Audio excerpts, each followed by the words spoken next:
Yesaya 58 ayat 3 sampai 12. Mengapa kami berpuasa dan engkau tidak memperhatikannya juga? Mengapa kami merendahkan diri dan engkau tidak mengindahkannya juga? Sesungguhnya pada hari puasamu engkau masih tetap mengurus urusanmu dan kamu mendesak-desak semua buruhmu. Ayat 4.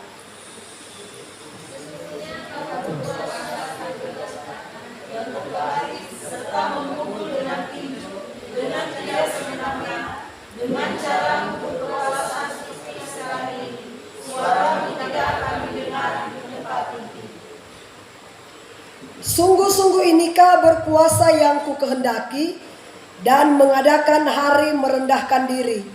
Jika engkau menundukkan kepala seperti gelaga dan membentangkan kain karung dan abu sebagai lapik tidur, sungguh-sungguh itukah yang kau sebutkan berpuasa, mengadakan hari yang berkenan kepada Tuhan.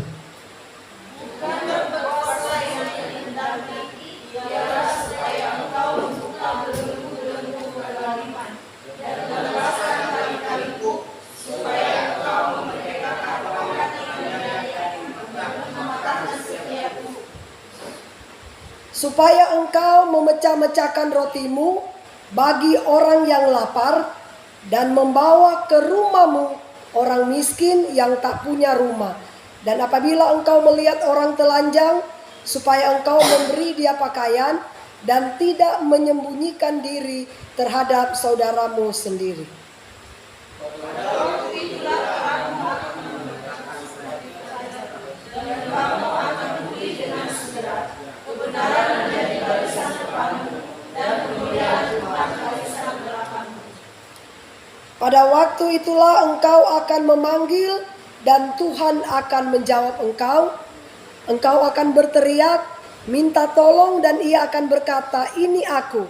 Apabila engkau tidak lagi mengenakan kup kepada sesamamu dan tidak lagi menunjuk-nunjuk orang dengan jari dan menfitnah.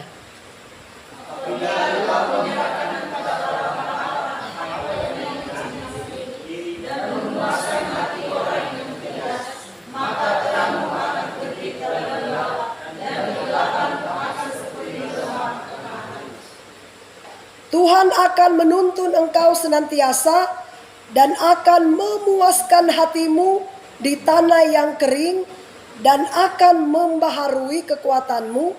Engkau akan seperti taman yang diairi dengan baik dan seperti mata air yang tidak pernah mengecewakan.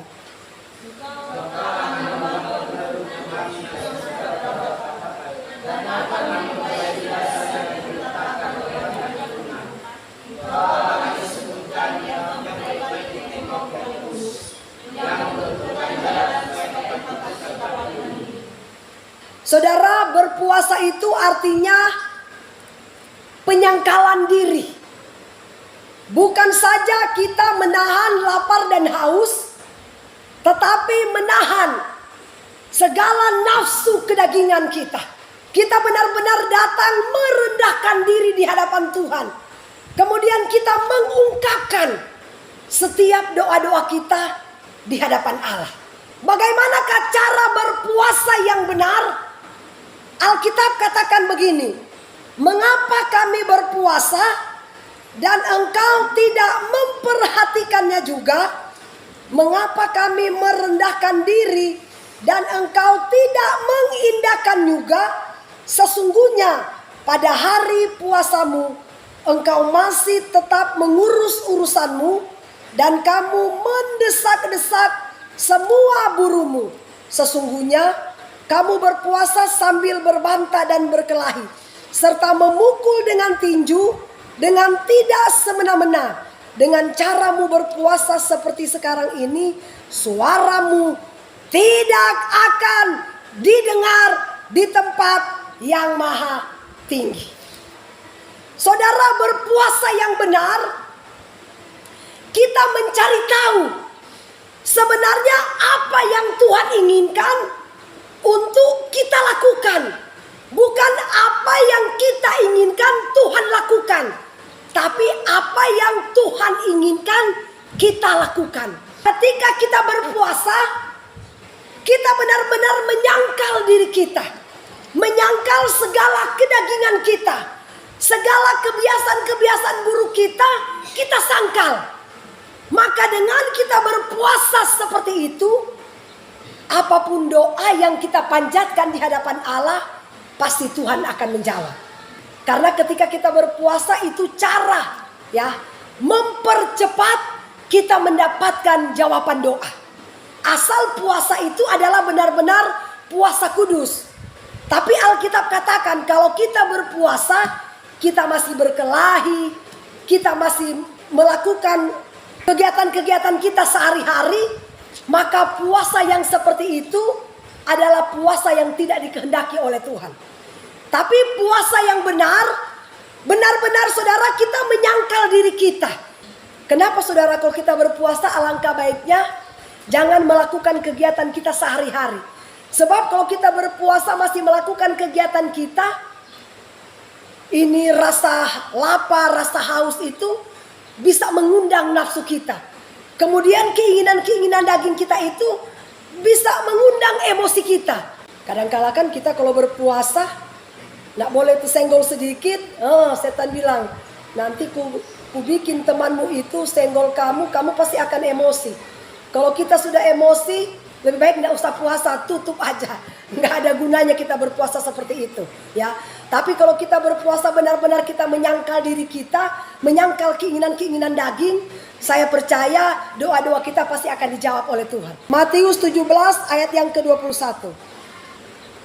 Jenis ini tidak dapat diusir kecuali berdoa dan berpuasa.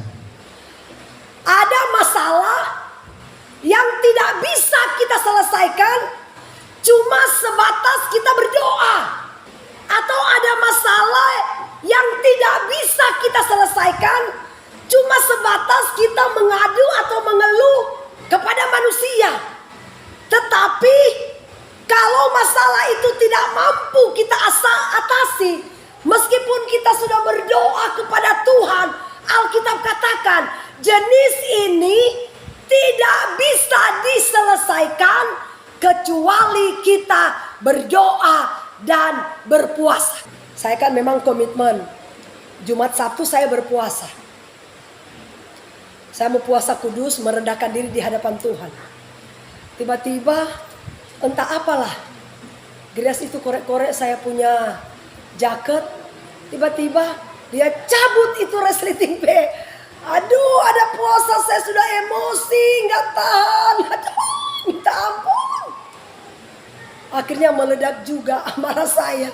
Gara-gara jaketnya dia sudah bikin rusak resletingnya. Saudara, akhirnya saya bilang, aduh Tuhan, saya ada puasa tapi saya sudah emosi. Percuma saya berpuasa kalau saya masih marah. Apakah saya harus tutup puasaku ini?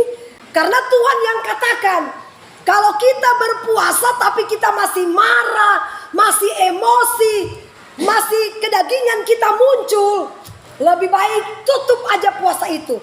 Karena Tuhan yang katakan saudara, dengan berpuasa kamu yang seperti itu, doamu tidak akan pernah dijawab di tempat yang maha tinggi. Saya dengar suamiku berpuasa. Tiba-tiba ada jemaat KSM telepon. Pak Pendeta, bisa kami pakai mobil mau ke Kurun Pak. Nanti kami bayar Pak. Waduh, saya bilang begini sama suamiku. Walaupun mereka kasih kamu bayaran juta-juta, namanya kita ada puasa, jangan pergi. Biar aja uang itu hilang, enggak masalah. Suamiku nekat mau pergi. Akhirnya saya sudah enggak tahan emosiku. Aduh, saya bilang begini.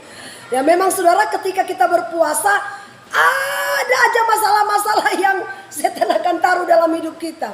Ya, akhirnya saya langsung berdoa dalam hati. Saya bilang, Tuhan, jamah ini suamiku ini supaya dia tidak pergi. Ya, karena kita ada puasa, tapi setan mulai menggocok perasaan batin kita, saudara. Setan bilang begini, itu uang banyak, pergi sudah rugi, kamu kalau nggak pergi antar itu rugi. Saya bilang, setan, biar saya nggak dapat uang, Yang penting hadirat Allah saya rasakan saat ini. Saudara, saya kasih tahu, ada begitu banyak mujizat yang Tuhan lakukan sama saya, saudara. Ketika saya melakukan doa puasa. Saya dengan suamiku mau perbaiki mobil. Mobil itu sekitar 10-an juta. Saya cuma berdoa sama Tuhan. Tiba-tiba ada yang telepon saya. Ibu pendeta, saya berterima kasih karena saya seringkali dengar khotbah-khotbah ibu di sosial media. Dan bapak yang menelepon saya ini adalah seorang arsitek, ya. Dia seorang arsitek yang ada di Manado. Dia bilang, "Bu, saya boleh nggak minta nomor rekening ibu?" Ternyata Tuhan ini punya 1000 banyak macam cara. Kalau kita suka menyenangkan hati Tuhan, tidak ada perkara yang mustahil bagi Tuhan. Dia menjawab doa-doa orang yang berseru dengan segenap hati di hadapan Tuhan. Bagi manusia mungkin tidak mungkin, tapi bagi Tuhan tidak ada yang mustahil. Asal kita berserah sepenuhnya kepada Tuhan. Amin. Coba Keluaran 34 ayat 1-5. Ketika Musa diberikan tugas tanggung jawab oleh Tuhan untuk memimpin bangsa Israel dari Mesir menuju ke tanah Kanaan. Itu tanggung jawab yang berat, tanggung jawab yang besar yang Tuhan berikan kepada Musa. Saudara, sebelum Musa melakukan tanggung jawab itu, apakah yang Musa lakukan, saudara? Alkitab katakan Musa naik ke Gunung Sinai untuk apa? Dia berpuasa mencari wajah Tuhan. Saudara, kalau kita diberikan tugas tanggung jawab, apapun itu saudara, kalau kita tidak mampu melakukan tanggung jawab itu karena terasa berat, lebih baik minta petunjuk Tuhan. Amin. Seperti Musa. Musa itu naik ke Gunung Sinai, dia minta petunjuk Tuhan. Karena dia tahu tanpa Tuhan dia tidak bisa berbuat apa-apa. Karena hanya kuasa Tuhanlah yang sanggup memberikan kemampuan kekuatan bagi dia. Kedua, Esra 10 ayat 1-6. Ketika Esra melihat umat Tuhan pada waktu itu sudah melakukan dosa yang keji di mata Tuhan, apakah yang Esra lakukan? Esra berdiri di hadapan Allah. Dia berkabung, berdoa dan berpuasa, meminta kepada Tuhan, "Tuhan, ampunilah dosa bangsaku." Saya sebagai gembala, ketika Tuhan memberikan tanggung jawab kepada saudara untuk saya pimpin, untuk saya bimbing masuk ke dalam kerajaan sorga. Ketika saya melihat ada umat-umat Tuhan yang tidak pernah lagi setia kepada Tuhan, saya pasti akan berdiri di hadapan Tuhan. Tuhan, jamah orang itu, tarik dia dengan kuasa Tuhan. Karena tidak ada perkara yang mustahil ketika kita berdoa sungguh-sungguh di hadapan Tuhan. Tuhan punya 1000 banyak macam cara untuk menarik kita pulang ke rumah Tuhan. Amin. Karena itu tanggung jawab kami. Kami cuma bisa berdoa sama Tuhan. Kalau dia tidak ada kesadaran, biar Tuhan yang sadarkan dia. Amin. Cuma ketika kita berdoa kepada Tuhan. Itulah yang Esra lakukan. Esra berdoa di hadapan Allah supaya umat Israel itu bertobat di hadapan Allah. Ketiga, Nehemia 1 ayat 3-4. Nehemia ini dia berdoa kepada Tuhan. Berdoa untuk apa? Dia berdoa supaya Tuhan membela dia sebagai umat Israel.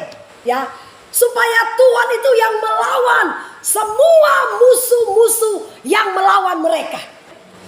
Jadi kalau kita mau doa puasa saudara, pertama berdoa puasa itu kita mencari tahu apa yang Tuhan kehendaki untuk kita lakukan. Bukan apa yang kita kehendaki Tuhan lakukan, bukan. Kita harus cari tahu Tuhan apa mau Tuhan untuk saya bisa lakukan. Dan berpuasa itu saudara, pertama kita doakan musuh-musuh kita.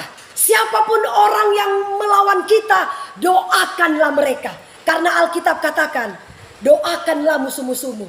Supaya siapa tahu Tuhan masih berikan kesempatan bagi mereka untuk bertobat dan kembali kepada Tuhan. Amin. Baru yang terakhir, coba. Matius 4 ayat 1 sampai 11. Saudara, ini doa puasa yang dilakukan oleh Tuhan Yesus. Untuk apa? Meningkatkan iman kepercayaannya. Supaya ketika pencobaan itu datang, dia pasti kuat. Kalau saudara mau supaya kita kuat mengalami setiap cobaan, ujian, bahkan pencobaan, saudara, kita tidak mampu kalau tanpa Tuhan. Berdoalah dan berpuasa seperti apa yang dilakukan oleh Tuhan Yesus. Ya, memang ketika Tuhan Yesus berpuasa, ada aja godaan dari setan. Jika engkau anak Allah, coba engkau buat batu ini jadi roti. Tapi Yesus, karena dia punya kuasa firman, dia cuma lawan dengan kekuatan firman. Jadi firman ini adalah peluru, adalah senjata bagi saudara dan saya melawan tipu muslihat iblis. Karena Yesus dia cuma katakan begini, ada tertulis, manusia hidup bukan dari roti, tapi dari setiap perkataan firman Allah yang keluar dari mulut Allah. Jadi Yesus itu cuma kalahkan semua godaan-godaan setan itu dengan perkataan firman Allah.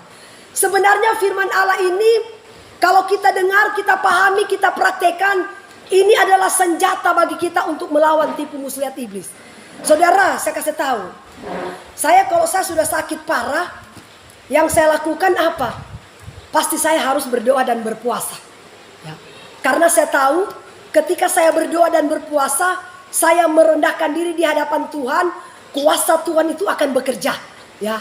Dan saya mengalami, saudara, kalau sampai detik ini saya masih bernafas, semua karena pertolongan Tuhan. Amin. Makanya praktekkanlah itu. Karena tidak ada perkara yang mustahil, saudara. Asal kita berdoa puasa sungguh-sungguh, saya percaya doa kita pasti akan didengar oleh Tuhan. Yang penting kalau berpuasa, jangan pernah kita berkelahi. Atau kita berpuasa, saya lagi puasa, saya kan mau nonton khotbah.